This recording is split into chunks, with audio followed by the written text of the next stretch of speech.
Class 9th question number 3 दिखाइए कि संख्या रेखा पर √5 को किस प्रकार निरूपित किया जा सकता है। तो इस क्वेश्चन के बारे में मैं थियोरेटिकल पहले बता चुका था मैं आपको कि पाइथागोरस थ्योरम का यूज करेंगे। इसमें पाइथागोरस थ्योरम क्या है, प्रमेय क्या है कि कर्ण का वर्ग बराबर आधार का वर्ग और लंब का वर्ग। लंब का वर्ग हमेशा इसमें 1 लेना है आपको, और जो संख्या रेखा पर आपको प्रदर्शित करना है उसको कर्ण लेना है। तो आधार हम ज्ञात कर सकते हैं। अब इसके अंदर कर्ण को हमने √5 ले लिया और लंब को हमेशा 1 लेना है। तो अब इस सूत्र के अंदर हमने बिठाया, इस प्रमेय के अंदर बिठाया, तो 1 का स्क्वायर 1 और √5 का स्क्वायर 5। अब 5 बराबर खाली स्थान और 1। अब यहां पर हम 1 में क्या प्लस करें कि हमें 5 मिल जाए, तो हमने 4 प्लस किया, 5 हो गया। अब इसका हम बैक चलें तो ये किसका स्क्वायर है, तो यहां पर हम देखें तो ये 2 का स्क्वायर बनेगा और यहां पर क्या आ जाएगा, ये 4 आ जाएगा। तो यहां पर ये 5 बराबर 5 आ जाएगा।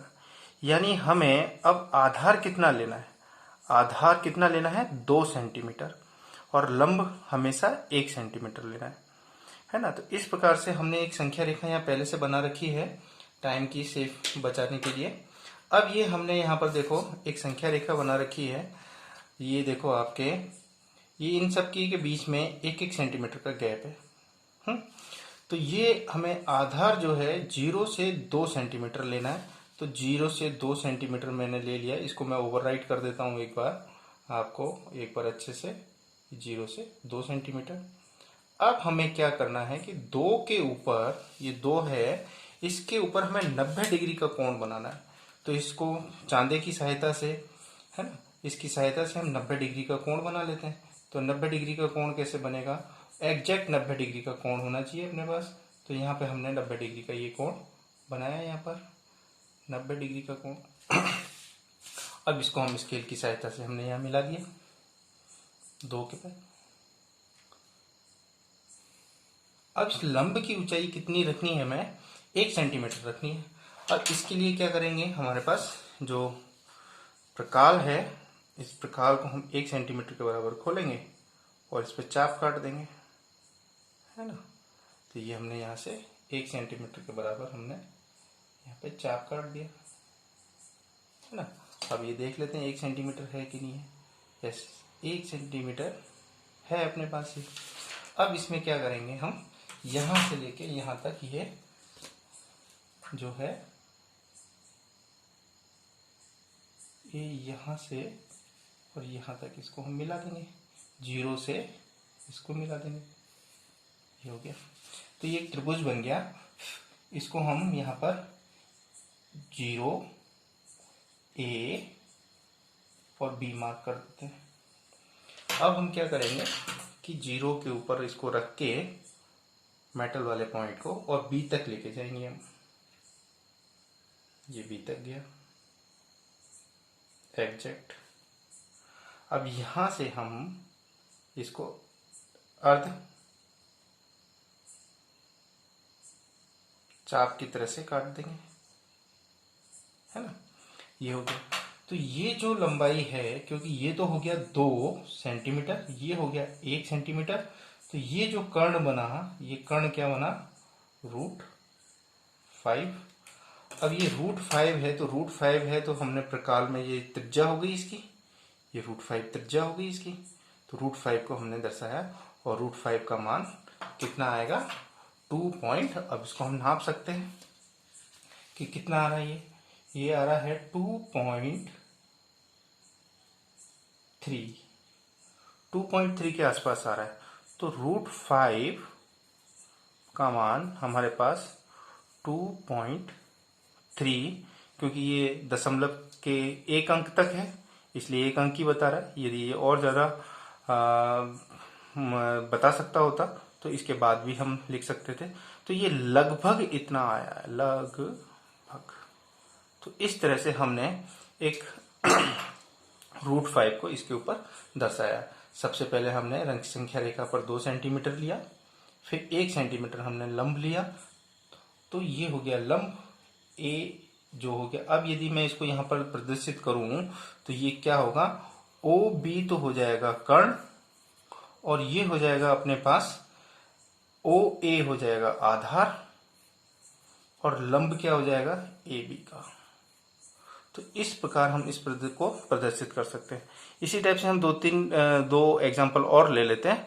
फिर उसके बाद जो प्रश्न नंबर 4 है कि कक्षा के लिए क्रियाकलाप, उसको मैं बताऊंगा आपको इसी में कि रूट 2 रूट 3 रूट 4 किस तरह से हम आगे सर्पिलाकार सुंदर एक सीढ़ी टाइप से बना सकते हैं।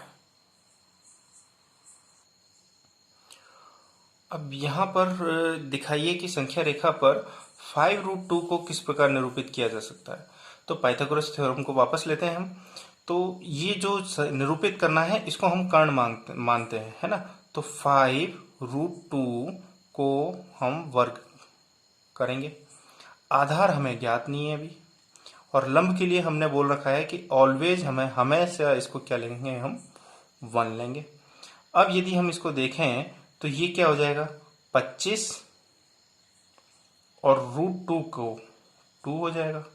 तो अब ये यहाँ पर हमें ये मालूम नहीं है कि कितना होगा। अब यहाँ पर ये 1 होगा। तो ये कितना हो गया अपने पास 25 दूनी 50।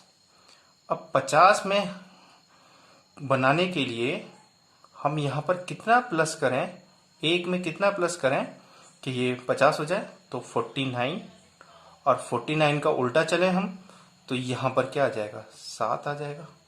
7 आ जाएगा, 7 7 49, और यहाँ पर भी हम क्या लिखेंगे 7। यानी आधार कितना हो गया हमारे पास, आधार तो हो गया हमारे पास, आधार जो है वो क्या 7 सेंटीमीटर, और लंब जो है वो हमेशा की तरह 1 सेंटीमीटर। तो यहाँ पे भी मैंने एक संख्या रेखा पहले से बना रखी है। अब यहाँ पर हम 1 से लेकर 7 सेंटीमीटर की जो रेखा होगी उसको हम बनाएंगे। तो ये मैंने पहले से बना रखी है, तो इसको मैं हल्का सा ओवरराइट कर देता हूँ, इसके ऊपर दोबारा खींच देता हूँ ताकि पता चल जाए। तो ये होगी 7 सेंटीमीटर की रेखा।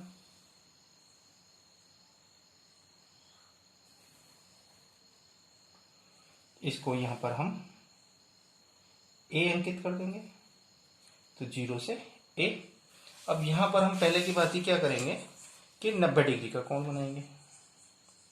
तो 7 के ऊपर हम 90 डिग्री का कोण बना देते हैं।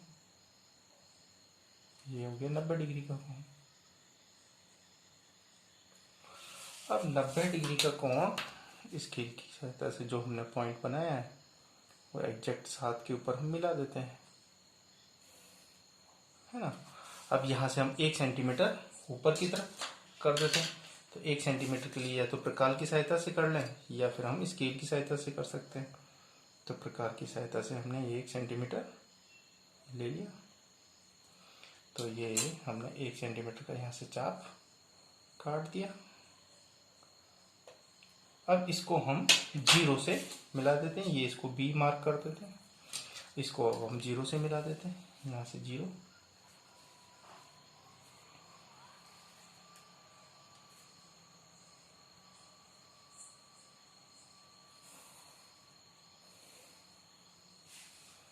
और ये यहाँ पर मार्क किया हुआ है। प्रकाल को हम 0 पे रखेंगे और यहाँ तक B तक लेके आएंगे। देखो यहाँ तक B तक आ रहा है कि नहीं आ रहा, B तक आ गया। तो ये √7 हो गया अपने पास। अब इसको हम आगे तक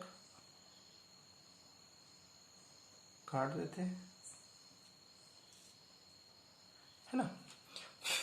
तो ये क्या हो गया अपने पास 5√2 हो गया। अब 5√2 कितना होता है हम ये देख लेते हैं, यहाँ पर मेजर कर लेते हैं, नाप लेते हैं स्केल की सहायता से। तो ये हो गया हमारे पास 7.1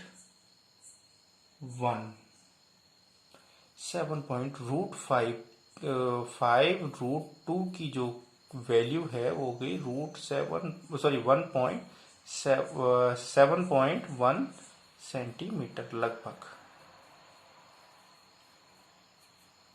है ना। तो इस टाइप से हम इसको निकाल सकते हैं। ये सीबीएसई बोर्ड में प्रश्न आया हुआ है, बहुत पहले आया हुआ था, जो मैंने अपनी याददाश्त के उस पर कराया। तो इस टाइप से हम कर सकते हैं। इसी प्रकार हम अब अगले वाले क्वेश्चन में √2, √3, √4, √5, √6, √7, √8 एंड √9 तक मैं बनाऊंगा और √13 तक आपको बनाना है।